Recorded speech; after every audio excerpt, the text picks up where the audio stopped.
বৃন্দাবনের ছোট্ট গ্রামে জন্ম নেন শ্রীকৃষ্ণ। ছোটবেলা থেকেই তার রূপ, বুদ্ধি আর বংশীর সুরে সবাই মুগ্ধ হয়ে যেত। সেই গ্রামেই ছিলেন এক অপরূপ সুন্দরী কন্যা, রাধা।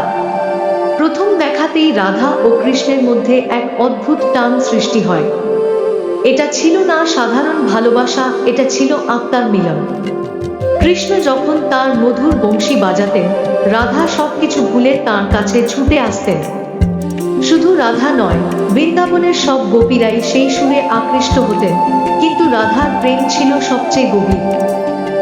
একদিন কৃষ্ণকে মথুরায় চলে যেতে হয়। রাজকীয় দায়িত্ব আর জীবনের বড় কাজের জন্য তিনি বৃন্দাবন ছেড়ে যান। সেই দিনটা ছিল রাধার জীবনের সবচেয়ে কষ্টের দিন।